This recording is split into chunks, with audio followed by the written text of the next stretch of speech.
সালের শাপলা চত্বরকে এড়িয়ে যাওয়া গোটা ইসলামী জনতার সঙ্গে সরকারের পক্ষ থেকে স্পষ্ট গাদ্দারি এবং বিশ্বাসঘাতকতা। চত্বর যদি তৈরি না হতো 24-এর বিপ্লবের পটাতন তৈরি হতো না। গাজীপুরে যে হত্যাকাণ্ডটি হয়েছে আমরা কি বলবো? কেন এই শত শত মানুষ শাহাদাত বরণ করে দেশকে স্বাধীন করেছে? জুলাই ঘোষণার মধ্য দিয়ে ইউনূস সরকার তার পায়ের নিচে থেকে মাটি সরিয়ে ফেলেছেন। আমরা উলামায়ে কেরাম আপনার প্রতি আর সমর্থন রাখতে পারি না। মামুনুল হক বাংলাদেশ খেলাফত মজলিসকে মাইনাস করার ষড়যন্ত্র চলছে। সেই ষড়যন্ত্র দেশি বিদেশি আমাদের বন্ধু, আমাদের সাথে ভাত খাওয়া, এক পাতে ভাত খাওয়া বন্ধুরূপী শত্রুরা আজকে সেই ষড়যন্ত্র করছে। চাঁদাবাজিরা একজন সাংবাদিককে কুপিয়ে হত্যা করেছে। এই হত্যার নিন্দা করার ভাষা আমাদের নাই। মাওলানা মামুনুল হক এমন একজন ব্যক্তি সকলের ব্যাপারে কথা বলতে সাহস রাখেন, আর কোন ব্যক্তি আমরা দেখি না। ভারতপন্থী, আমেরিকাপন্থী নামে কোন মহল বাংলার রাজনীতিতে পুনর্বাসিত হতে পারবে না। সরকার বলেন তারা আসলে ইসলামের মূল্যবোধের সরকার তারা না। তাদের কার্যক্রমে বোঝা যায় তারা আমেরিকার প্রেতাত্মা। এজন্য এদেশে যদি সরকার চালাতে হয় ইসলামী মূল্যবোধকে উন্নত রেখেই তার কাজ করতে হবে। জুলাই সনদে বাংলাদেশের মানুষের আকাঙ্ক্ষা, মানুষের চিন্তা চেতনা বাস্তবায়ন হয় নাই। এখানে ওনার যে বডি, ওনার যে অবস্থান, উনি ইচ্ছা করলে তার সাথে দাঁড়াতে পারতেন, কিন্তু দাঁড়ান নাই কেন? বিএনপি এবং জামায়াতে ইসলামের নেতৃবৃন্দের প্রতি আমি উদাত্ত আহ্বান জানাই, এনসিপির ছাত্রদেরকে আমি উদাত্ত আহ্বান জানাই, সকলকে নিয়ে ফ্যাসিবাদ বিরোধী সেই ঐক্যের জায়গাকে মেরামত করবার জন্য যা যা করতে হয় তাই আমাদেরকে করতে হবে। বাংলাদেশ খেলাফত মজলিস সেজন্য তার সর্বোচ্চ ছাড় দেওয়ার জন্য প্রস্তুত রয়েছে ইনশাআল্লাহ। নির্বাচন নিয়ে খেলতামাশা অনেক আমরা দেখেছি। নির্বাচন বাংলাদেশে হতেও পারে, নাও হতে পারে। আমরা নির্বাচনের দিকে না তাকিয়ে ঘরে ঘরে মসজিদের দুর্গ গড়ে তুলতে হবে। বর্তমান বিশ্ব ব্যবস্থা সহ কিয়ামত পর্যন্ত শ্রমজীবী মানুষের ন্যায্য অধিকার প্রতিষ্ঠা করার এই বুর্জুয়াদেরকে দিয়েও হবে না, তথাকথিত সমাজতন্ত্র দিয়েও হবে না। একমাত্র আল্লাহর দেওয়া দিন, রাসূলের প্রতিষ্ঠিত খিলাফত ব্যবস্থার মাধ্যমে শ্রমিকের অধিকার প্রতিষ্ঠিত হবে। জুলাই যোদ্ধা ছিল যাদের নেতৃত্বে জুলাইয়ের বিপ্লব সংগঠিত হয়েছে, সেই আত্মাভিমানী ছাত্র জনতা, ছাত্র নেতৃত্ব সেই জুলাই ঘোষণার অনুষ্ঠানকে পর্যন্ত তারা বর্জন করেছে। এটাকে ঘোষণাপত্রের নিন্দা জানাই। আমরা মনে করি এই ঘোষণাপত্র সংশোধন করা দরকার। আল্লামা মামুনুল হকের কণ্ঠ স্তব্ধ করার জন্য খুনি শেখ হাসিনা জেল জুলুম অত্যাচার মামলা করেছিল। আজকে খুনি শেখ হাসিনা দেশ থেকে পালিয়ে গিয়েছে। মামুনুল হকের কণ্ঠ সারা বাংলায় বেজে বেড়াচ্ছে। বর্তমান সরকারকে বলি এবং যারা ষড়যন্ত্র তাদেরকে বলি, যদি মামুনুল হক এবং খিলাফত মজলিসকে মাইনাস করার চিন্তা করেন, আপনারা দেশ থেকে মাইনাস হয়ে যাবেন ইনশাআল্লাহ।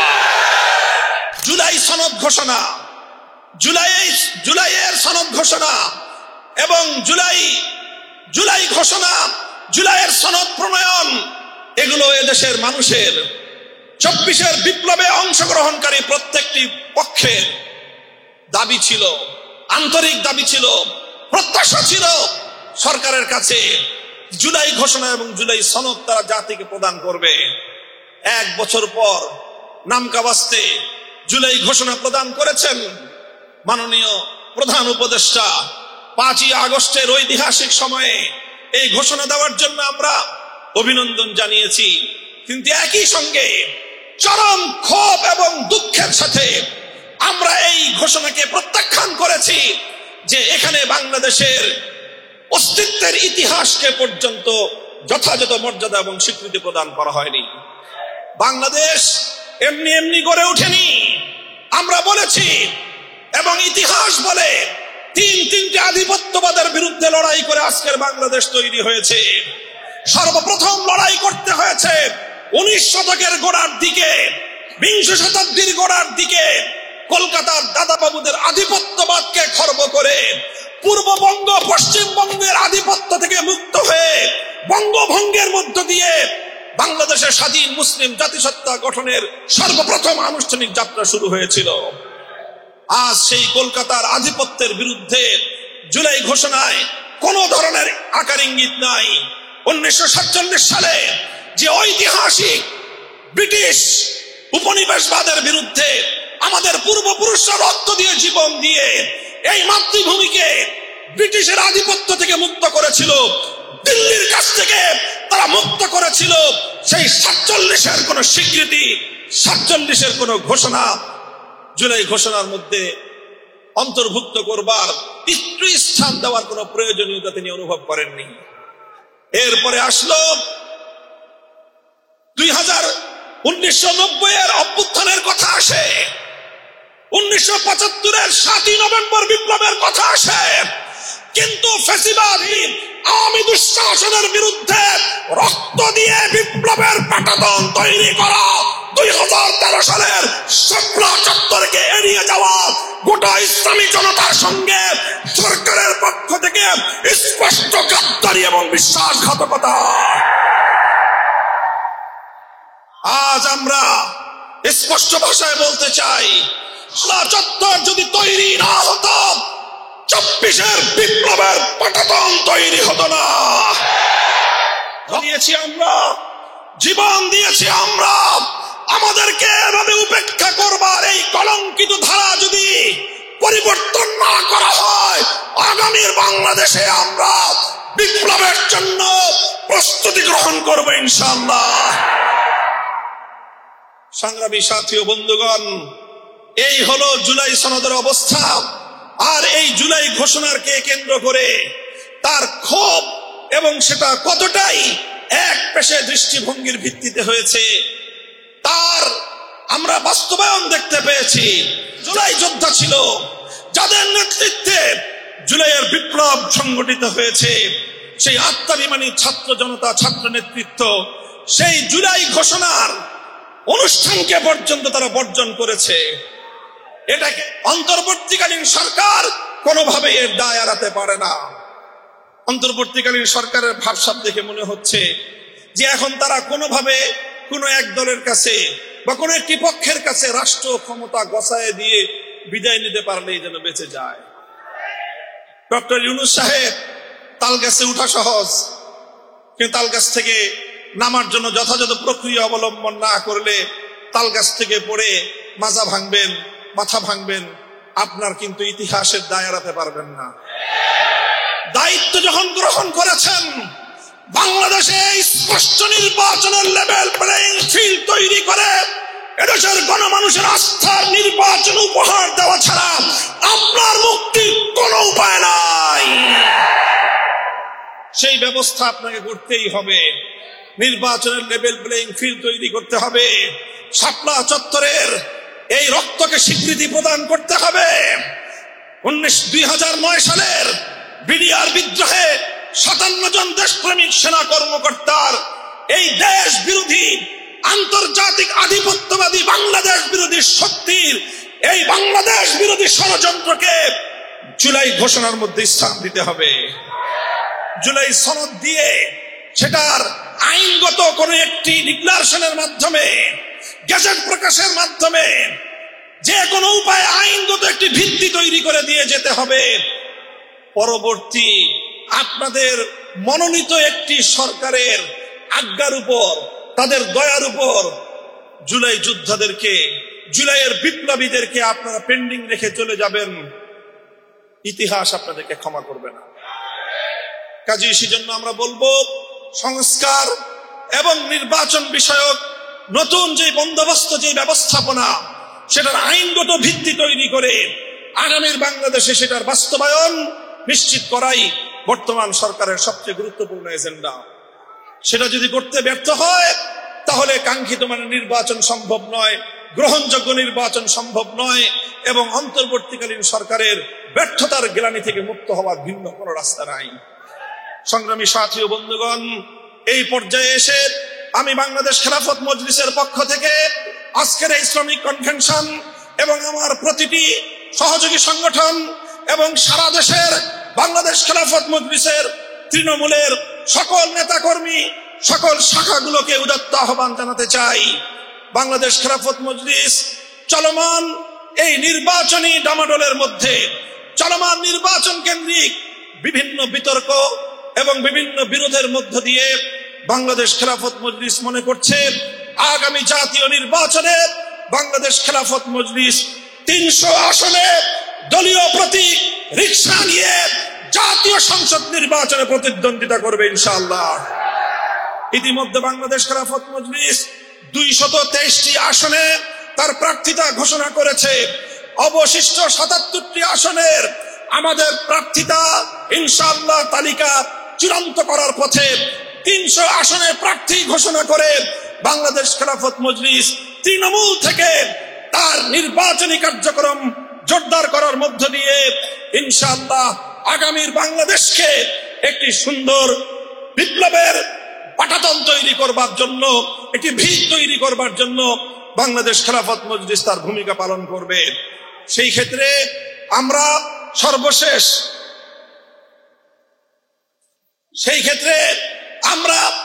জুলাই এবং আগস্ট বিপ্লব এবং বিশেষ করে বিগত ফ্যাসিবাদী 15-16 বছরের জাতাকলে নিষ্পেষিত সকল মজলুম সংগঠন, সকল মজলুম নেতৃবৃন্দ, সকল মজলুম রাজনৈতিক নেতাকর্মী এবং দেশবাসীকে একটি আহ্বান জানাতে চাই।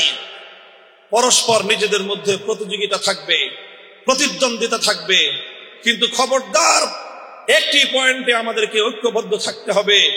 সেটা হলো যে এই বিগত ফ্যাসিবাদী দেশ বিরোধী এই চক্র যেন বাংলাদেশের রাজনীতিতে পুনর্বাসিত হওয়ার কোনো সুযোগ না পায়। সকল রাজনৈতিক অঙ্গনকে আমরা বলতে চাই, যদি বিগত ফ্যাসিবাদকে নিজেদের সাময়িক রাজনীতির সুবিধার জন্য, নিজেদের স্বার্থ আদায়ের জন্য কেউ যদি বাংলাদেশের রাজনীতিতে ফ্যাসিবাদী অপশক্তিকে, বাংলাদেশ বিরোধী ভিনদেশী ওই চরদেরকে আবার বাংলাদেশের রাজনীতিতে কোন ধরনের স্পেস দেওয়ার, সুযোগ তৈরি করে দেওয়ার, পুনর্বাসন করবার ষড়যন্ত্রের সঙ্গে কেউ যদি জড়িত হন, আমরা আবার জুলাই যোদ্ধাদেরকে নিয়ে তাদের বিরুদ্ধে প্রতিরোধ গড়ে তুলতে বাধ্য হব। আমাদের মধ্যে প্রতিযোগিতা থাকবে। বাংলাদেশ পন্থীরা বাংলাদেশের ভাগ্য নির্ধারণ করবে, বাংলাদেশ পন্থীরা বাংলাদেশ নিয়ে রাজনীতি করবে, বাংলাদেশ পন্থীরা বাংলাদেশের রাজনীতিতে প্রতিযোগিতা প্রতিদ্বন্দ্বিতা করে তারা সরকার এবং বিরোধী দল গঠন করবে। ভারতপন্থী, আমেরিকাপন্থী নামে কোন মহল বাংলার রাজনীতিতে পুনর্বাসিত হতে পারবে না। এই জায়গায় নিরাপদ ভূমিকা পালন করতে হবে। কাজে এই জন্য যেহেতু আমাদের প্রধান প্রতিপক্ষ বাংলাদেশের বহির্শক্তির একটি প্ররোচিত মহল বাংলাদেশের রাজনীতিকে আবার কলুষিত করবার অপচেষ্টা নিয়ে প্রতিনিয়ত তারা অপচেষ্টা চালিয়ে যাচ্ছে, হামলা, আক্রমণ, ভয়ভীতি প্রদর্শন চালিয়ে যাচ্ছে। সেই অপশক্তির বিরুদ্ধে গড়ে ওঠা জুলাইয়ের রাজপথের ঐতিহাসিক ঐক্যের বিরুদ্ধে কেউ যেন অবস্থান গ্রহণ না করে। সেজন্য একটি জাতীয় ঐক্যমত্য তৈরি করবার জন্য আমি গুরুত্বপূর্ণ রাজনৈতিক দলগুলো, বিশেষ করে বিএনপি এবং জামায়াতে ইসলামের নেতৃবৃন্দের প্রতি আমি উদাত্ত আহ্বান জানাই। এনসিপির ছাত্রদেরকে আমি উদাত্ত আহ্বান জানাই। সকলকে নিয়ে ফ্যাসিবাদ বিরোধী সেই ঐক্যের জায়গাকে মেরামত করবার জন্য যা যা করতে হয় তাই আমাদেরকে করতে হবে। বাংলাদেশ খেলাফত মজলিস সেজন্য তার সর্বোচ্চ ছাড় দেওয়ার জন্য প্রস্তুত রয়েছে ইনশাআল্লাহ। সংগ্রামী সাথী ও বন্ধুগণ, শাপলা চত্বর থেকে জুলাইয়ের বিপ্লব পর্যন্ত, জুলাই বিপ্লবে শহীদ আবু সাইদ, মুগ্ধ খাব্বার সহ যে সকল আত্মত্যাগী ইতিহাসের শ্রেষ্ঠ বীর শহীদানদের রক্তের উপর একটি সুন্দর বাংলাদেশের ভিত তৈরি হয়েছে, সেই সকল শহীদানদের জন্য আমি আপনাদের সকলের কাছে রুহের মাগফিরাত কামনায় দোয়া করার উদাত্ত আহ্বান জানাচ্ছি। এবং সেই সকল শহীদরা যেন অবিস্মৃত থাকে। সেই সকল শহীদদের তাদের এই ত্যাগ এবং তাদের এই অবদানকে সামনে রেখে এদেশের আগামীর রাজনীতি যেন বিশ্বাসঘাতকতাপূর্ণ না হয়ে বিশ্বস্ততার রাজনীতি যেন বাংলাদেশ পরিচালিত হয়, সেই জন্য পরিবেশ তৈরি করবার কাজ করবার সকলকে আমি উদাত্ত আহ্বান জানাচ্ছি। আল্লাহ পাক রব্বুল আলামিন সকল শহীদানদের কবরগুলোকে জান্নাতের বাগান বানিয়ে দিন। তাদের শোক সন্তপ্ত পরিবার পরিজন, আপন হারা পরিবার পরিজনকে আল্লাহ পাক সান্ত্বনার ব্যবস্থা করে দিন। আবার যদি জুলাই আসে, আবার রক্ত দিব, আবার যখন আগস্ট আসবে, বিজয়ের মিছিলের জন্য শাহাদাতের কাফনের কাপড় পরে আমরা আবার রাজপথে নামবো। এই প্রত্যাশা ব্যক্ত করে আল্লাহ পাক রব্বুল আলামিনের শুকরগুজারি সাহায্য কামনা করে বক্তব্য শেষ করলাম। নাসরুম মিনাল্লাহি ওয়া ফাতহুন করিব ওয়া আখিরু দাওয়ানা আলহামদুলিল্লাহি রাব্বিল আলামিন। আসসালামু আলাইকুম ওয়া রাহমাতুল্লাহ। সুবহানাল্লাহি ওয়া বিহামদিহি সুবহানাকাল্লাহুম্মা বিহামদিক আশহাদু আল লা ইলাহা ইল্লা আনতা আস্তাগফিরুকা ওয়া আতুবু ইলাইক। ইলাহুল আলামিন সকল শহীদদের শাহাদাতকে কবুল করো। হে আল্লাহ, আমরা যারা থেকে রয়েছি, হে আল্লাহ, হাজার হাজার মানুষ আজও পঙ্গু হয়ে, দৃষ্টি হারিয়ে, শরীরের গুরুত্বপূর্ণ অঙ্গ হারিয়ে, আহত, ক্ষতবিক্ষত, পঙ্গুত্বের অভিশাপ নিয়ে জীবনদীপাত করতেছে। ইয়া আল্লাহ, আপনি তাদের সুচিকিৎসার ব্যবস্থা করে দিন। সকল শহীদ পরিবারদের পুনর্বাসনের জন্য সম্মানজনক জীবিকা নির্বাহ সহ জীবন জগতের সকল প্রয়োজনীয় উপকরণ সরবরাহ করবার ব্যবস্থা আল্লাহ আপনি করে দিন। ইলাহুল আলামিন এই সকল শহীদানদের তাদের যেই চেতনা, বাংলাদেশে একটি বৈষম্যহীন ইনসাফপূর্ণ সমাজ গড়বার সেই চেতনা বাস্তবায়ন করার তৌফিক দান করুন। আমরা বিশ্বাস করি চূড়ান্ত বৈষম্যহীন, চূড়ান্ত ইনসাফপূর্ণ সমাজ মানব রচিত তন্ত্রমন্ত্র দিয়ে সম্ভব নয়। একমাত্র সম্ভব আল্লাহ প্রদত্ত রাষ্ট্র ব্যবস্থা, রাজনৈতিক বন্দোবস্ত, খেলাফত ব্যবস্থার মাধ্যমে সম্ভব। হে আল্লাহ, আপনি আমাদেরকে আপনার জমিনে আপনার খেলাফতের সেই সোনালী যুগ আবার ফিরিয়ে আনবার হিম্মত, তৌফিক এবং সাহায্য করুন। রব্বানা তাকাব্বাল মিন্না ইন্নাকা আনতাস সামিউল আলিম। সুবহানা রাব্বিকা রাব্বিল ইজ্জাতি আম্মা ইয়াসিফুন ওয়া সালামুন আলাল মুরসালিন। আলহামদুলিল্লাহি রাব্বিল আলামিন।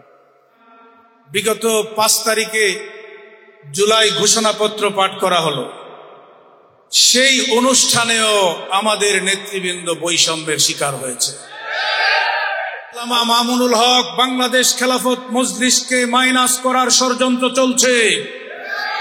সেই ষড়যন্ত্র দেশি বিদেশি আমাদের বন্ধু, আমাদের সাথে ভাত খাওয়া, এক পাতে ভাত খাওয়া বন্ধুরূপী শত্রুরা আজকে সেই ষড়যন্ত্র করছে। মনে রাখতে হবে, বাংলাদেশ খেলাফত মজলিস শাইখুল হাদিসের পথ ধরে যদি চলে, শাইখুল হাদিসকে মাইনাস করার জন্য ভিতরে বহিরাগত শত্রুর অভাব ছিল না। আজও সেই শত্রুরা সক্রিয় আছে। কখনো বন্ধুরূপী হয়ে আসবে, কখনো শুভাকাঙ্ক্ষী হয়ে আসবে। মামুনুল হককে, তার সম্ভাবনাকে নষ্ট করার জন্য সকল ষড়যন্ত্রের বিরুদ্ধে বাংলাদেশ খেলাফত মজলিসের কর্মীরা, তার অঙ্গ সংগঠনের কর্মীরা সজাগ থাকতে হবে। আজকে সময় এসেছে বাংলাদেশ খেলাফত মজলিসকে সিদ্ধান্ত নেওয়ার। আমরা সংগঠনকে এগিয়ে নিব। বাংলাদেশ খেলাফত মজলিস, যুব মজলিস, শ্রমিক মজলিস, ছাত্র মজলিস যদি বাংলাদেশের 56,000 কিলোমিটারের এই কিলোমিটারের এই জায়গায় যদি আমরা রাজনৈতিক অবস্থান নিতে পারি, তাহলে আমাদের মূল্যায়ন হবে। তাই আসুন বাংলাদেশ খেলাফত মজলিসের এই কাজকে, শ্রমিক মজলিসের এই কাজকে আমরা বেগবান করি। এই যদি হয় আমাদের অঙ্গীকার, এই যদি হয় আমাদের চিন্তা চেতনা, তাহলে শ্রমিকদের অধিকার নিশ্চিত হবে। সংগ্রামী ভাইয়েরা, আজকে অত্যন্ত দুঃখের সহিত বলতে হয়, আমাদের দেশ বাংলাদেশ, এই দেশকে নিয়ে আমরা গর্ব করি। বিগত 15টি বছর একটি জালিম স্বৈরাচার আমাদেরকে বন্দী করে রেখেছে। আমরা কথা বলতে পারি নাই, আমরা বাক স্বাধীনতা পাই নাই। আজকে অনেক রক্তের বিনিময়ে আমরা দেশকে স্বাধীন করেছি। অত্যন্ত পরিতাপের বিষয়, গতকাল যে হত্যাকাণ্ডটি হয়েছে, আমরা কি বলবো? কেন এই শত শত মানুষ শাহাদাত বরণ করে দেশকে স্বাধীন করেছে? এই রক্তপাত আমরা আর দেখতে চাই না। সুতরাং আসুন, খেলাফত রাষ্ট্র ব্যবস্থা কায়েম ছাড়া এই জাতির মুক্তি হবে না। সুতরাং আসুন আমরা সকলে খেলাফত রাষ্ট্র ব্যবস্থা কায়েমের দিকে এগিয়ে যাই।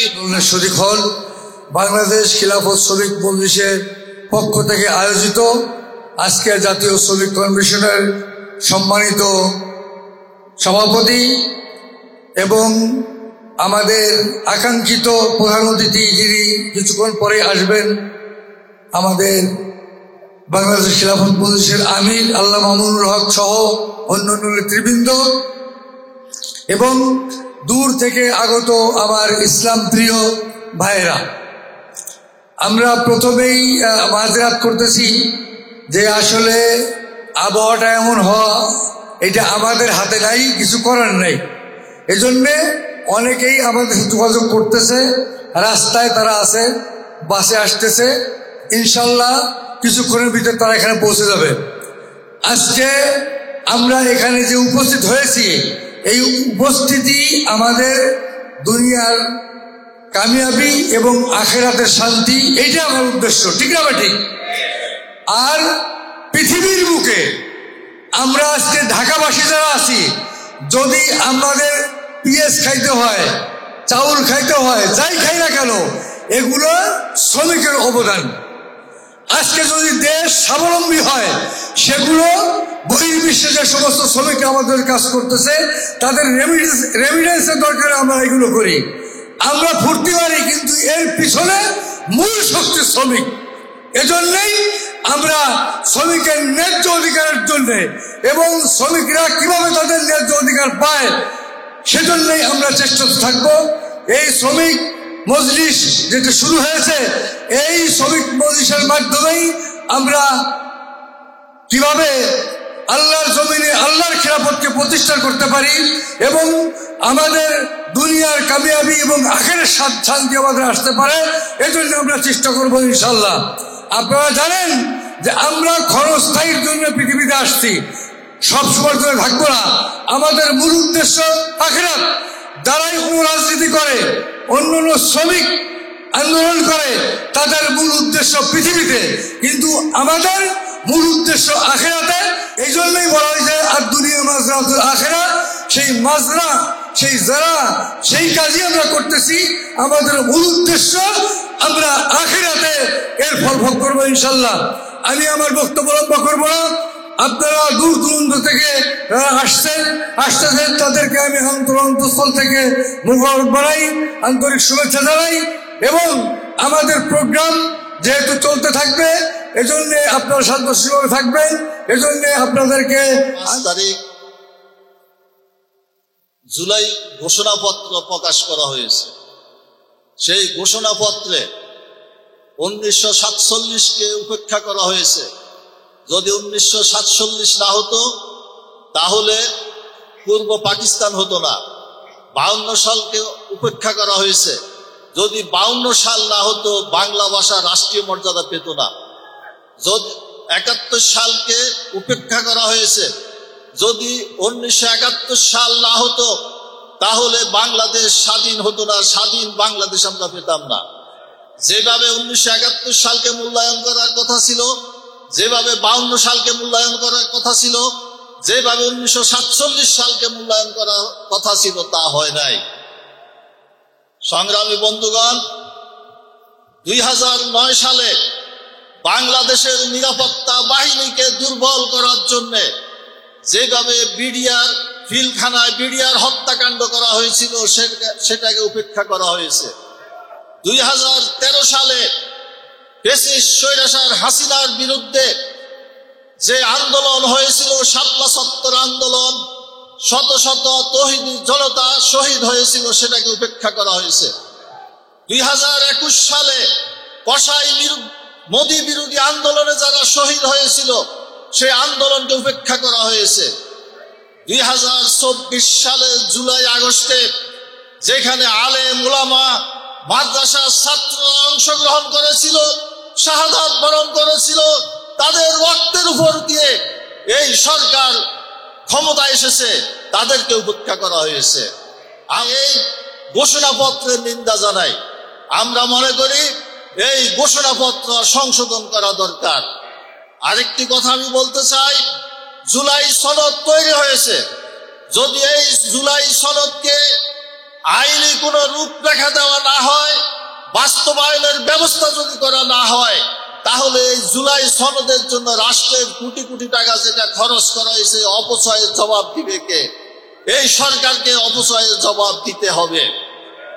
সংগ্রামী বন্ধুগণ, আজকে নির্বাচনের ঘোষণা দেওয়া হয়েছে। আমরা নির্বাচনের ঘোষণাতে আমরা স্বাগত জানাই, কিন্তু একটি অসম প্লেইং ফিল্ডে খেলবে কে? যেখানে নির্বাচনের জন্য আইন শৃঙ্খলার কোনো উন্নতি হয় নাই, যেখানে পুলিশ বাহিনী নিষ্ক্রিয় রয়েছে, যেখানে বিভিন্ন ইউএনও এবং ওসিরা, আওয়ামী লীগের নিয়োজিত ওসিরা রয়েছে, নিয়োগকৃত ব্যক্তিরা রয়েছে, সেখানে সুষ্ঠু, সুন্দর, নিরপেক্ষ নির্বাচন কোনো অবস্থাতে সম্ভব নয়। তাই আমরা এই সরকারকে আহ্বান করব, অনতি বিলম্বে নির্বাচনের পরিবেশ তৈরি করুন, পুলিশ বাহিনীকে অ্যাক্টিভ করুন, কার্যকর পুলিশ বাহিনী গড়ে তুলুন, নিরাপত্তা বাহিনীকে সক্রিয় করুন, আওয়ামী ফ্যাসিস্টদের দোষর সমস্ত অফিসারদেরকে প্রত্যাহার করুন, নিরপেক্ষ অফিসারদেরকে পদায়ন করুন এবং কালো টাকা এবং অবৈধ অস্ত্র উদ্ধারের ব্যবস্থা করুন। এরপরেই নির্বাচনের ব্যবস্থা গ্রহণ করুন। সবাই আমরা বক্তব্য শুনেছি। বর্তমান যেই তত্ত্বাবধায়ক সরকার বলেন, তারা আসলে ইসলামের মূল্যবোধের সরকার তারা না। তাদের কার্যক্রমে বোঝা যায় তারা আমেরিকার প্রেতা। এজন্য এদেশে যদি সরকার চালাতে হয়, ইসলামী মূল্যবোধকে উন্নত রেখেই তার কাজ করতে হবে। আমি আজকে এই প্রতিকূল আবহাওয়ার কারণে আজকে আমাদের যে এখানে উপস্থিত যারা হয়েছেন তাদের যে কষ্ট হয়েছে, সেজন্য আমি আন্তরিকভাবে দুঃখিত। আপনারা এই কষ্টের মাধ্যমে এখানে এসেছেন, এজন্য আপনাদের আমি আন্তরিক মোবারকবাদ জানাই। উপস্থিত সমস্ত সাংবাদিক ভাইয়েরা, উপস্থিত আমার বিভিন্ন এলাকার লোকজনেরা যারা আসছেন, তাদেরকে আমি মোবারকবাদ জানাই। আপনারা জানেন, বাংলাদেশ খিলাফত শ্রমিক মজলিস বাংলাদেশ খিলাফত মজলিসের সহযোগী বা অঙ্গ সংগঠন, যা 2023 সালের 22শে জুলাই আহ্বায়ক কমিটি হিসেবে এখানে হয়েছিল। সেই তত্ত্বাবধানে, সেই ধারাবাহিকতায় আমরা আলহামদুলিল্লাহ আমাদের কেন্দ্রের নির্দেশনা অনুযায়ী সারা বাংলাদেশে আমরা কাজ করেছি। সারা বাংলাদেশে 80টার চেয়েও বেশি আমরা সংগঠনে আমরা কমিটি করেছি। সমস্তগুলো আহ্বায়ক কমিটি ছিল। আজকে এই কনভেনশনের মাধ্যমে আমি আপনাদেরকে উদাত্ত আহ্বান জানাই যে আমাদের আহ্বায়ক কমিটি কিভাবে কাজ করবে বা আমাদের এই কমিটি কিভাবে আগামী দিনে কাজ করবে, এর দিক নির্দেশনা আমাদের কেন্দ্রীয় কমিটি, আমাদের অভিভাবক কমিটি, বাংলাদেশ খিলাফত মজলিস, বাংলাদেশ খিলাফত মজলিসের সম্মানিত আমির আমাদের যেভাবে দিক নির্দেশনা দেন, সেইভাবে আমরা কাজ করবো ইনশাল্লাহ। আপনারা ঠিক আছেন তো?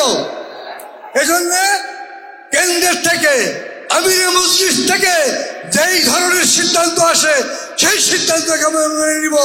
আল্লাহ আমাদেরকে এই কাফেলার সাথে চলার এবং বাংলার জমিনে খিলাফত আলা মিনহাজুন নবুওয়ার উপরে এই খিলাফত প্রতিষ্ঠা করার তৌফিক দান করুক। সবচেয়ে বেশি জুলুমের শিকার হয়েছে বাংলাদেশ খেলাফত মজলিস ও আল্লামা মামুনুল হক। আমরা দীর্ঘ 15 বছর জেল জুলুম খেটে আমার ভাইদের রক্তের বিনিময়, শহীদের বিনিময়, বিশেষ করে 24 সালের জুলাই আগস্টে ছাত্র জনতার রক্তের বিনিময় খুনি শেখ হাসিনা এ দেশ থেকে পালিয়ে গিয়েছে এবং আমাদের রক্তের উপরে 24-এর 8 আগস্ট এই বর্তমান ইন্টারিম গভর্নমেন্ট ক্ষমতায় বসেছে। আমরা যেই বৈষম্যর বিরুদ্ধে আন্দোলন সংগ্রাম করেছি, আমরা জীবন দিয়েছি, আমরা লক্ষ্য করছি আমাদের সেই বর্তমান গভর্নমেন্ট তারাও বৈষম্য করা শুরু করে দিয়েছে। গত 5 আগস্ট জুলাই ঘোষণাপত্র পাঠ করা হয়েছে। সেই ঘোষণাপত্রে খুব সতর্কভাবে 2013 সালে শাপলা চত্বরের গণহত্যাকে এড়িয়ে যাওয়া হয়েছে। এমনিভাবে পিলখানার বিডিআর হত্যাকে এড়িয়ে যাওয়া হয়েছে। এমনিভাবে জুলাই আগস্টে শত শত মাদ্রাসার ছাত্র, শিক্ষক, উস্তাদ, ইসলামী সংগঠনের নেতাকর্মী শহীদ হয়েছে। এই বিষয়গুলোকেও খুব সতর্কভাবে পাশ কাটিয়ে যাওয়া হয়েছে। এই জুলাই ঘোষণাপত্রের মাধ্যমে সরকার প্রমাণ করেছে তারা নিরপেক্ষতা হারিয়েছে এবং তারা 2-1টি দলের পক্ষ অবলম্বন করে এই ঘোষণাপত্র তারা দিয়েছে। পরিষ্কার কথা বলি, আল্লামা মামুনুল হকের কণ্ঠ স্তব্ধ করার জন্য খুনি শেখ হাসিনা জেল জুলুম অত্যাচার মামলা করেছিল। আজকে খুনি শেখ হাসিনা দেশ থেকে পালিয়ে গিয়েছে। মামুনুল হকের কণ্ঠ সারা বাংলায় বেজে বেড়াচ্ছে। বর্তমান সরকারকে বলি এবং যারা ষড়যন্ত্র তাদেরকে বলি, যদি মামুনুল হক এবং খিলাফত মজলিসকে মাইনাস করার চিন্তা করেন, আপনার দেশ থেকে মাইনাস হয়ে যাবেন ইনশাআল্লাহ। বাংলাদেশ খিলাফত মজলিস যেন তেন কোন সংগঠন নয়। মাওলানা মামুনুল হক যেন তেন কোন নেতা নয়। মাওলানা মামুনুল হক এদেশের 18 কোটি মানুষের হৃদয়ের স্পন্দন। অতএব বাংলাদেশ খিলাফত মজলিসকে নিয়ে, আল্লামা মামুনুল হককে নিয়ে যতই ষড়যন্ত্র করা হোক, এই ষড়যন্ত্র কোন আলোর মুখ দেখবে না ইনশাআল্লাহ। দ্বিতীয় বিষয় হলো, আজকে বাংলাদেশের চাঁদাবাজি এত বেড়ে গিয়েছে, আমাদের বর্তমান সরকার চাঁদাবাজিদের রোধ করতে সম্পূর্ণভাবে তারা ব্যর্থ হয়েছে। তারা খালি দেশের আইন শৃঙ্খলার বিষয় কোনো খবর রাখে না, কোনো খেয়াল রাখে না। তারা জাতিসংঘের মানবাধিকার কমিশন এখানে কার্যালয় স্থাপন করার সুযোগ করে দেয়। গতকালকে গাজীপুরে একটি জনবহুল এলাকা চৌরাস্তার মধ্যে হাজারো মানুষের সামনে চাঁদাবাজিরা একজন সাংবাদিককে কুপিয়ে হত্যা করেছে। এই হত্যার নিন্দা করার ভাষা আমাদের নাই। তাই পরিষ্কার ভাবে বলি, সরকারকে অবশ্যই চাঁদাবাজদের বিরুদ্ধে রুখে দাঁড়াতে হবে। আমাদের জানতে হবে চাঁদাবাজদের শক্তি কোথায়, তাদের খুঁটির জোর কোথায়, সেই খুঁটি ভেঙে দিতে হবে। অতএব আমরা বাংলাদেশকে একটি চাঁদাবাজ এবং সন্ত্রাসবাদ মুক্ত দেশ গড়তে চাই। পরিষ্কার কথা, জনগণকে বলি, যেখানেই চাঁদাবাজ পাবেন ধরে আপনারা গণধোলাই দিয়ে পুলিশের হাতে সোপর্দ করে দেবেন। আরেকটি বিষয় হলো, বর্তমান সরকার প্রধান আমরা দেখেছি আগামী 24 ফেব্রুয়ারি মাসে জাতীয় নির্বাচনের ডিক্লারেশন করেছেন। এ বিষয়ে আমাদের কোনো মন্তব্য নাই, পক্ষে বিপক্ষে মন্তব্য নাই, কিন্তু আমরা লক্ষ্য করেছি একটি সুষ্ঠু নির্বাচন করার জন্য যে পরিবেশ দরকার, প্রশাসনের মধ্যে যে ধরনের সক্ষমতা দরকার, কিন্তু আমরা সেই বিষয়গুলো দেখতেছি সরকার এখনো কোনো কিছুই করতে পারে নাই।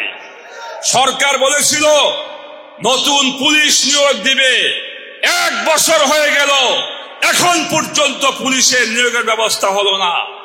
তাই পরিষ্কার বলি, নির্বাচন ফেব্রুয়ারিতে হোক বা তার আগে হোক বা তার পরে হোক, কিন্তু আমাদের দাবি হলো নির্বাচন করার জন্য একটি সুন্দর লেভেল প্লেইং ফিল্ড তৈরি করতে হবে।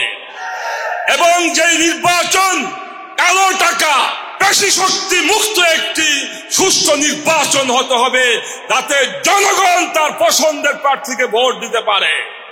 যদি সরকার সেই পরিবেশ করতে ব্যর্থ হয়, তাহলে সেই নির্বাচন জনগণ ভোট দিতে যাবে না এবং সেই নির্বাচন অংশগ্রহণ নির্বাচন হবে না।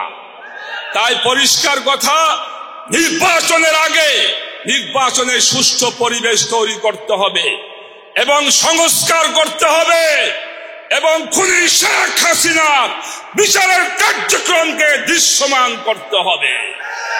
আমরা পরিষ্কার আজকের এই প্রোগ্রাম থেকে বলি, আগামী 2-1 মাসের মধ্যে খুনি শেখ হাসিনা এবং তার দোসরদের কয়েকটি মামলার রায় জনগণ দেখতে চায়। যদি সংস্কার করা না হয়, খুনি শেখ হাসিনার বিচার করা না হয় এবং নির্বাচনের জন্য যদি পরিবেশ তৈরি করা না হয়, তাহলে আগামী নির্বাচন অংশগ্রহণ করবে কি করবে না জনগণ তার সময়ে বলে দিবে। আমি আজকের এই শ্রমিক মজলিসের সম্মেলনকে যারা উপস্থিত হয়েছেন সবাইকে ধন্যবাদ জানিয়ে আমার বক্তব্য শেষ করছি। ওমা তাওফিক ইল্লা বিল্লাহ।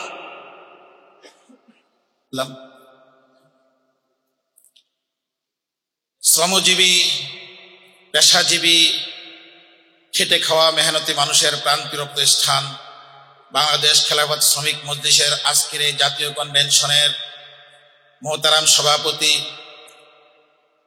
বাংলাদেশের কোটি কোটি মানুষের প্রাণস্পন্দন, কারা নির্যাতিত মজলুম জননেতা, আজকের এই জাতীয় কনভেনশনের মোহতারাম প্রধান মেহমান আল্লামা মামুনুল হক দামাত বারাকাতুহুম সহ বাংলাদেশ খেলাফত মজলিসের কেন্দ্রীয় নেতৃবৃন্দ এবং শ্রমিক মজলিসের কেন্দ্রীয় নেতৃবৃন্দ সহ এই কনভেনশনে যোগদানকারী পেশাজীবী ভাইয়েরা, আমরা বর্তমান পৃথিবীতে বিশ্ব ব্যবস্থায় দেখতে পাচ্ছি, একদিকে শ্রমিকদেরকে শোষণ করার জন্য পুঁজিবাদী বুর্জুয়া বাহিনী শ্রমিকদের ঘামের উপর দাঁড়িয়ে শ্রমিকদের জীবনের সাথে খেলা করে বিরাট ব্যবসা যোগাচ্ছে, আরেকদিকে সমাজতন্ত্রের নামে শ্রমিকদেরকে ব্যবহার করে,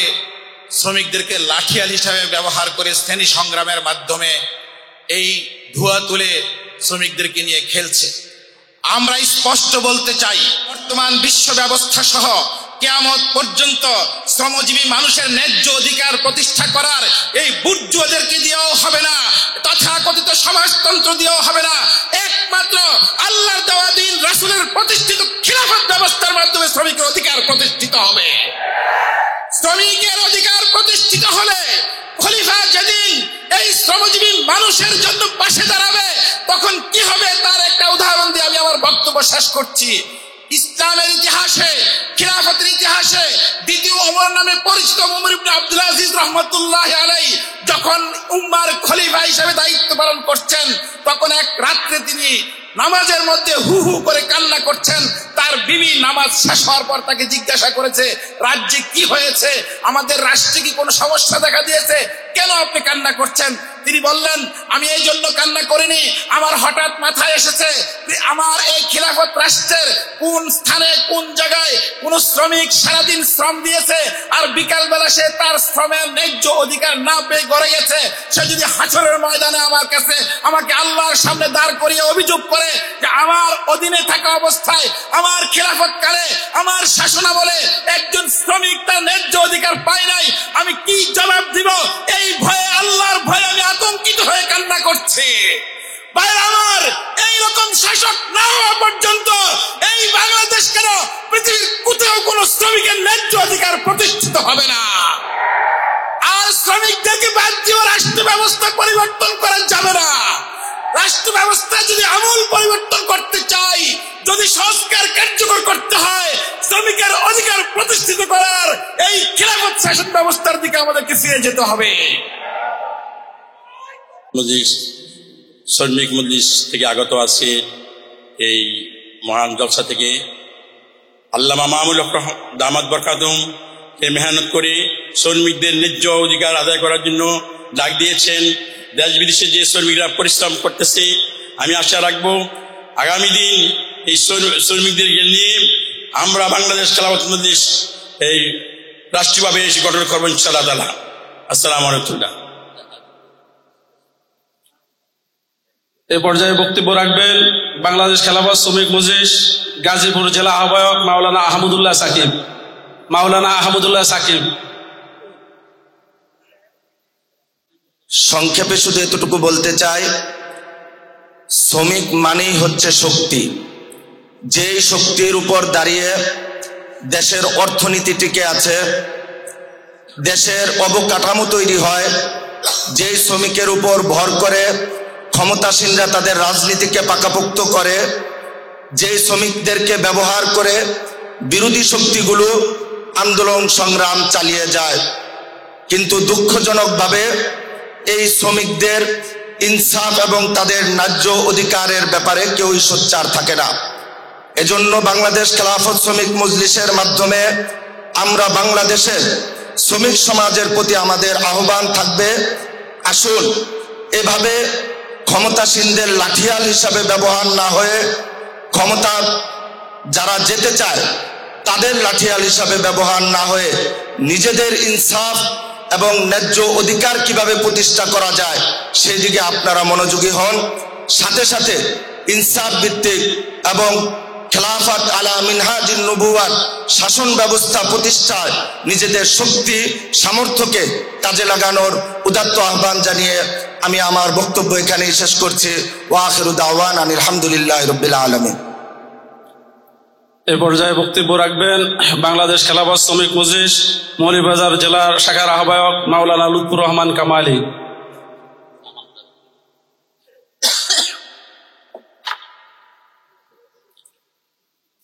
السلام عليكم ورحمة الله. إن الحمد لله كفى وسلام على عباده الذين اصطفى. أما بعد فأعوذ بالله من الشيطان الرجيم. بسم الله الرحمن الرحيم. وإذ قال ربك للملائكة إني جاعل في الأرض خليفة إلى آخر الآية.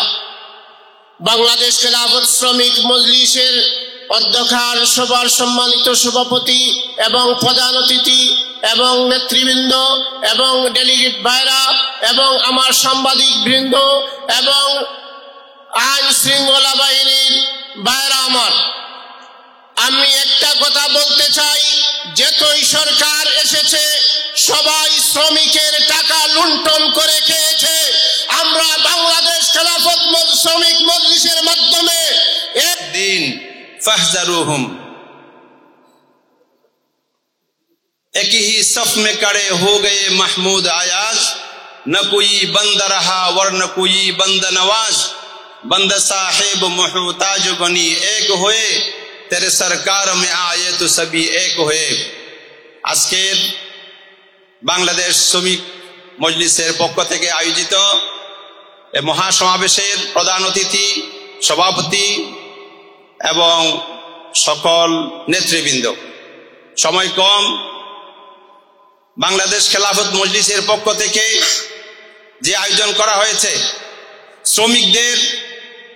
শ্রমিকদের যে দাবি, শ্রমিকদের যে অধিকার, ইসলাম ছাড়া কেউ দিতে পারে না।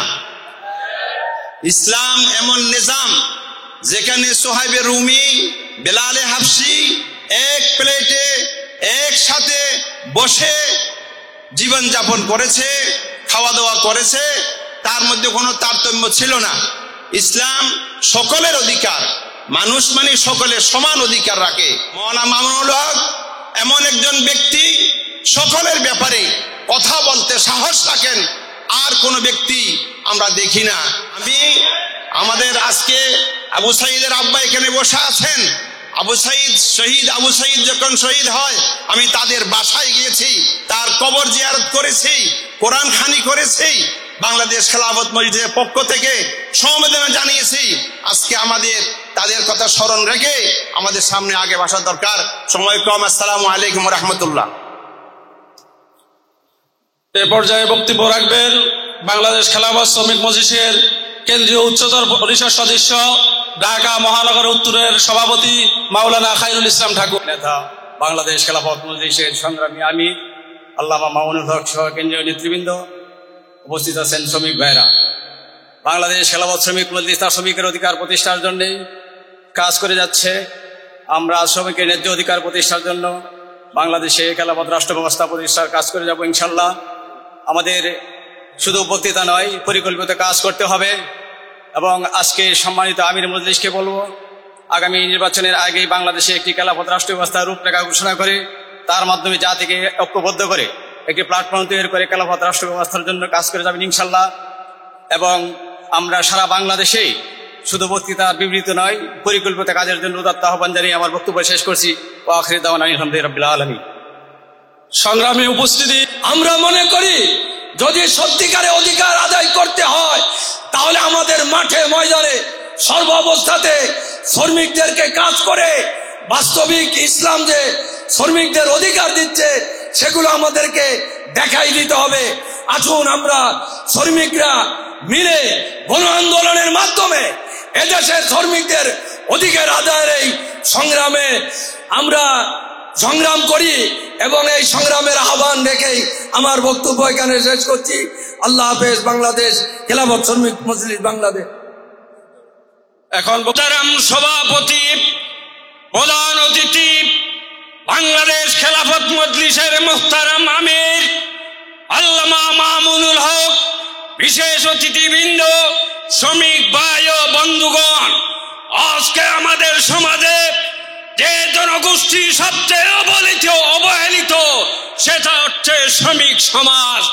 তারা মালিকের কাছে অবহেলিত, রাষ্ট্রের কাছে অবহেলিত। পরিষ্কার ভাষায় বলতে চাই, তন্ত্র মন্ত্র দিয়ে শ্রমিকের ন্যায্য অধিকার প্রতিষ্ঠিত হবে না। খেলাফত ব্যবস্থা কায়েমের মধ্য দিয়েই শ্রমিকের ন্যায্য অধিকার প্রতিষ্ঠিত হবে।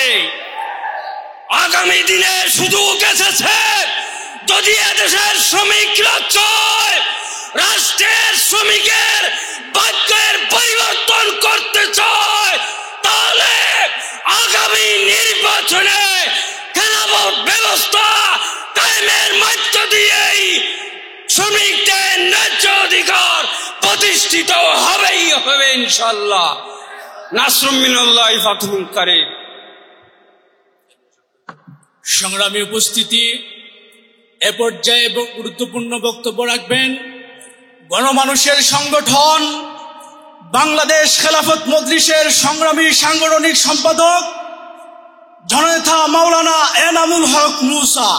বক্তব্য রাখবেন বাংলাদেশ খেলাফত মজলিসের সাংগঠনিক সম্পাদক মাওলানা এনামুল হক মুসা।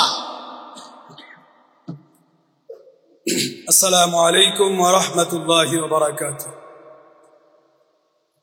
বাংলাদেশ খেলাফত শ্রমিক মজলিস কর্তৃক আয়োজিত আজকের এই জাতীয় শ্রমিক কনভেনশনের সম্মানিত সভাপতি, বাংলাদেশ খেলাফত শ্রমিক মজলিসের সম্মানিত আহ্বায়ক, মজলুম জননেতা মুফতি শরাফত হোসেন, উপস্থিত আছেন আজকের এই জাতীয় শ্রমিক কনভেনশনের প্রধান অতিথি, এদেশের গণমানুষের সংগঠন বাংলাদেশ খেলাফত মজলিসের মোহতারাম আমির শেখুল হাদিস ইবনে শেখুল হাদিস আল্লামা মামুনুল হক, উপস্থিত আছেন সংগঠনের নায়েবে আমির মাওলানা ইউসুফ আশরাফ সাহেব, মাওলানা রাজাউল করিম জালালি সাহেব, উপস্থিত রয়েছেন সাবেক এমপি মাওলানা শাহিনুর পাশা সাহেব সহ আমাদের সংগঠনের সংগ্রামী মহাসচিব মাওলানা জালালউদ্দিন আহমদ এবং সংগঠনের জাতীয় নেতৃবৃন্দ, শ্রমিক সংগঠনের বিভিন্ন পর্যায়ের দায়িত্বশীল ভাইরা। আমরা আজকে এমন একটি সময় জাতীয় শ্রমিক কনভেনশন করছি, ঠিক সেই মুহূর্তে পৃথিবীর বিভিন্ন প্রান্তে আজকে মুসলমান নির্যাতিত নিপীড়িত, বিশেষ করে ফিলিস্তিনের মুসলমানদের উপরে কি ধরনের নির্যাতন দীর্ঘদিন পর্যন্ত সেই বর্বর ইসরায়েল কসাই ইসরায়েল কর্তৃক যেভাবে নির্যাতন নিপীড়ন চলছে, এর নিন্দা জানানোর ভাষা আমাদের জানা নেই। আমাদের পার্শ্ববর্তী বন্ধু রাষ্ট্র যাদেরকে বন্ধু রাষ্ট্র না বললে আমাদের দেশেরই কেউ কেউ কোনো রাজনীতিবিদ এবং কোনো রাজনৈতিক দল মনক্ষুণ্ণ হন। বন্ধু কখন হয়?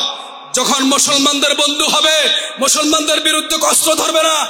পার্শ্ববর্তী রাষ্ট্র ভারতে আজকে নিরীহ মুসলমানদেরকে তাদের ন্যায্য অধিকারটুকু পালন করতে দিচ্ছে না, এমনকি মসজিদে নামাজ পড়তেও বাধা দিচ্ছে, ঠিক কিনা? আজকে সেখানে তাদের মুসলিম পারিবারিক আইন, যেখানে আজকে ভারত অন্যায়ভাবে হস্তক্ষেপ করছে, আমাদের মুসলিম আইন অন্যায়ভাবে হস্তক্ষেপ করে আমাদের মসজিদ মাদ্রাসাগুলা বন্ধ করে দিচ্ছে, আর আমরা ভারতকে আমাদের বন্ধু রাষ্ট্র হিসেবে স্বীকৃতি দিব। এটা হতে পারে না। পরিষ্কার ভাষায় বলে দিতে চাই, ভারত যদি ইসরায়েল থেকে শিক্ষা না নেয়, আমেরিকা থেকে শিক্ষা না নেয়, ভারতের অবস্থা অত্যন্ত করুণ হবে। আমরা ভারত অভিমুখে আল্লামা মামুনুল হকের নেতৃত্বে ভারতের মুসলমানদের রক্ষায় লং মার্চের ঘোষণা দিতে বাধ্য। পরিষ্কার বলে দিতে চাই, বর্তমান কেয়ারটেকার সরকার এটা অকেজো হয়ে গেছে। অকেজো হয়েছে কিনা? বিগত ঘোষণার মধ্য দিয়ে ইউনূস সরকার তার পায়ের নিচে থেকে মাটি সরিয়ে ফেলেছেন। আমরা উলামায়ে কেরাম আপনার প্রতি আর সমর্থন রাখতে পারি না। কারণ এদেশের উলামায়ে কেরামের রহমত, উলামায়ে কেরামের সেরেতাজ, আল্লামা মামুনুল হকের প্রতি সম্মান যারা দেখাতে পারবে না, তাদের প্রতি আমাদের সমর্থন থাকবে না।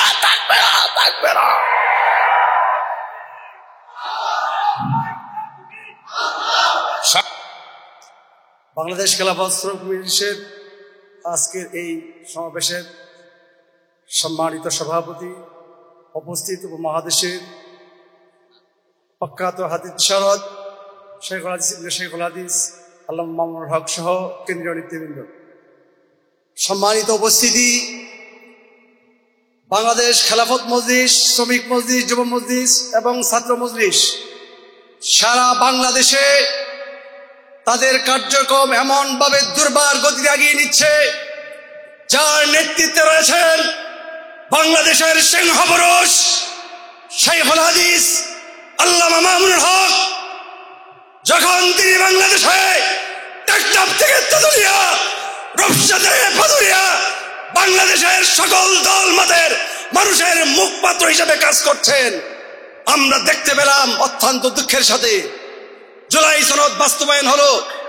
সেখানে উনি মধ্যমণি হওয়ার কথা ছিল, কিন্তু উনি নিজেকে ছোট মনে করে উনি পিছিয়ে ছিলেন। কিন্তু কেন দায়িত্ব নেবেন যে জুলাই সনদে বাংলাদেশের মানুষের আকাঙ্ক্ষা, মানুষের চিন্তা চেতনা বাস্তবায়ন হয় নাই? এখানে ওনার যে বডি, ওনার যে অবস্থান, উনি ইচ্ছা করলে তার সাথে দাঁড়াতে পারতেন, কিন্তু দাঁড়ান নাই। কেন এই ব্যর্থ সনদের দায়িত্ব নেবেন? তাই আমি আজকের অতিথিবৃন্দকে এবং যারা উপস্থিত সবাইকে বলবো, বাংলাদেশ খেলাফত মজলিস এমন একটা দল, যে দল আগামী দিনে এই দেশের শাসন করবে। আল্লামা মামুনুল হকের নেতৃত্বে এই বাংলাদেশ রাষ্ট্র পরিচালিত হবে এবং খেলাফত আলা মিনহাজুন নবুওয়ার যে মূল লক্ষ্য তা বাস্তবায়িত হবে। ওয়া আখিরু দাওয়ানা আলহামদুলিল্লাহ রাব্বিল আলামিন। সংগ্রামী জনতা, এখন على رسوله الكريم أما بعد فأعوذ بالله من الشيطان الرجيم بسم الله الرحمن الرحيم وإذ قال ربك للملائكة إني جاعل في الأرض خليفة। বাংলাদেশ খেলাফত শ্রমিক মজলিসের 2025 শ্রমিক কনভেনশনের আজকের প্রধান অতিথি আমিরি মজলিস আল্লামা মামুনুল হক সাহেব, এবং উপস্থিত রয়েছেন বাংলাদেশ খেলাফত মজলিস, বাংলাদেশ খেলাফত শ্রমিক মজলিস, বাংলাদেশ খেলাফত যুব মজলিস সহ এবং শ্রমিকদের বিভিন্ন শাখা থেকে আগত আমার প্রিয় ভাই ও বন্ধুরা, সকলের প্রতি আন্তরিক মোবারকবাদ জানাচ্ছি বাংলাদেশ খেলাফত ছাত্র মজলিসের পক্ষ থেকে। সংগ্রামী তাওহীদি জনতা, আপনারা দেখেছেন 2024 আন্দোলনে ছাত্র জনতার অভ্যুত্থানের মাধ্যমে আমরা একটা সুন্দর দেশ উপহার পেয়েছিলাম, কিন্তু আমরা দেখেছি 1 বছর পূর্ণ হওয়ার পরও আজ আমরা পরিপূর্ণ স্বাধীনতা অর্জন করতে পারিনি। যেই সরকার ছাত্র জনতার রক্তের উপর দিয়ে আসন গ্রহণ করেছিলেন, কিন্তু তিনি দীর্ঘ 1 বছরও পরিপূর্ণভাবে জুলাই সনদ বাস্তবায়ন করতে পারেননি। আমরা দেখেছি জুলাই সনদ ঘোষণা করেছেন, কিন্তু জুলাই সনদের মধ্যে আলেম ওলামা এদেশের ধর্মপ্রাণ মুসলমানদের কথা সেভাবে উল্লেখ করা হয়নি। আমরা দেখেছি শ্রমিকদের ন্যায্য অধিকার কিভাবে আদায় দিতে হবে সেই কথা সেখানে উল্লেখ করা হয়নি। আমরা ধিক্কার জানাই, আমরা প্রতিবাদ জানাই জুলাই সনদের উপর। আমরা মনে করি শ্রমিকদের ন্যায্য অধিকার আদায় করতে হলে আল্লাহ এবং রাসূল সাল্লাল্লাহু আলাইহি সাল্লামের যে শাসন ব্যবস্থা, সেই শাসন ব্যবস্থার মাধ্যমে শ্রমিকদের ন্যায্য অধিকার আদায় করা সম্ভব। এজন্য বাংলাদেশ খেলাফত শ্রমিক মজলিসের খেলাফত রাষ্ট্র ব্যবস্থার প্রতি তাদেরকে উদাত্ত আহ্বান জানিয়ে আমি আমার সংক্ষিপ্ত বক্তব্য এখানে শেষ করছি। নাসরুম মিনাল্লাহি ওয়া ফাতহুন করিম। সংগ্রামী জনতা, আম্মাবাদ, বাংলাদেশ খেলাফত শ্রমিক মজলিসের পক্ষ থেকে আমাদেরকে দাওয়াত দিয়েছেন, বাংলাদেশ শ্রমিক কল্যাণ ফেডারেশনকে জন্য ধন্যবাদ জানিয়েছি। আমরা গঠিত হয়েছি 68-এ। তো আমরা অপেক্ষা করছিলাম এই শ্রমিক ময়দানে যারা এদেশে ইসলামী আন্দোলন করে সকলেরই শ্রমিক উইং থাকা দরকার, শ্রমিক ময়দানে তাদের কাজ থাকা দরকার, এবং সেই শ্রমিক ইসলামিক শ্রমিকদের একটি ঐক্যবদ্ধ একটি সংগঠন থাকা প্রয়োজন। আমি আজকে মোবারকবাদ জানাচ্ছি যে শ্রমিক মজলিসের সল্লাহ আমরা একসাথে চলবো এবং এদেশে শ্রমিক জনতাকে, শ্রমিকদেরকে ঐক্যবদ্ধ না করতে পারলে কোরআনের আইন প্রতিষ্ঠা করা সহজ হবে না। যেই দিন এই দেশের সকল শ্রমজীবী মানুষ ঐক্যবদ্ধ হয়ে ইসলামিক রাষ্ট্র কোরআনের আইন চাইবে, সেই দিন এই দেশে কোরআনের আইন ইসলামী রাষ্ট্র প্রতিষ্ঠিত হবে। আল্লাহ রাব্বুল আলামিন কোরআনে পাকের 7 করেন সূরা আসাসে ওয়া নুরিদু আন নুমাল্লিলাল্লাযীনা ইসতুদঈফু ফিল আরদি, যেই দিন দুর্বল লোকদেরকে ঐক্যবদ্ধ করা হবে সেই দিন আল্লাহ রাব্বুল আলামিন বলেন আমি সেই জাতিকে সাহায্য করব। আসুন এই দেশের সকল শ্রমজীবী মানুষ মুসলমান, তারা জান্নাতে যেতে চায়, তারা আমাদের লোক। আজকের বামপন্থীরা নাস্তিকরা তাদেরকে তাদের পক্ষে নিয়ে গেছে, আমরা তাদের থেকে ছিনিয়ে এনে দেশে ইসলামী রাষ্ট্র কায়েম করার জন্য, যেমন জায়েদকে আল্লাহ সৈনিক বানিয়েছেন, যেই দিন বেলালকে বানিয়েছেন, আমরা ওই শ্রমিক মধ্যে বেলাল এবং জায়েদ, ওসামা সৃষ্টি করতে চাই। মহান আল্লাহ রাব্বুল আলামিন এই শ্রমিকদের মাধ্যমে দেশে কোরআনের বিধান কায়েম করার সৈনিক তাদেরকে কবুল করুন। আখির দাওয়ানা আলহামদুলিল্লাহি রাব্বিল আলামিন। আজকের এই সমাবেশে প্রধান অতিথি বাংলাদেশ খেলাফত মজলিসের আমির আল্লামা মামুনুল হক সাহেব, উপস্থিত কেন্দ্রীয় নায়েবে আমির বৃন্দ এবং মহাসচিব সহ কেন্দ্রীয় নেতৃবৃন্দ, দেশের বিভিন্ন এলাকা থেকে আগত শ্রমিক মজলিসের বিভিন্ন পর্যায়ের দায়িত্বশীল ভাইয়েরা, সাংবাদিক বন্ধুগণ, আজকে শ্রমিকদেরকে নিয়ে আমরা চিন্তা ভাবনা করছি গোটা দেশে কিভাবে শ্রমিকদের ন্যায্য অধিকার প্রতিষ্ঠা করা যায়। সম্মানিত ভাইয়েরা, আপনারা দেখেছেন আমাদের দেশে শ্রমিক সবসময় নির্যাতিত থাকে, ধর্ম বর্ণ নির্বিশেষে সকল শ্রেণীর একেবারে নিম্ন পর্যায়ের যারা পরিষ্কার পরিচ্ছন্নতা করে সেই শ্রমিক থেকে শুরু করে একেবারে ঊর্ধ্বতন শ্রমিক যারা, সকলের মধ্যে আমরা ইনসাফ ভিত্তিক, খেলাফত ভিত্তিক আমরা ইনসাফ কায়েম করতে চাই।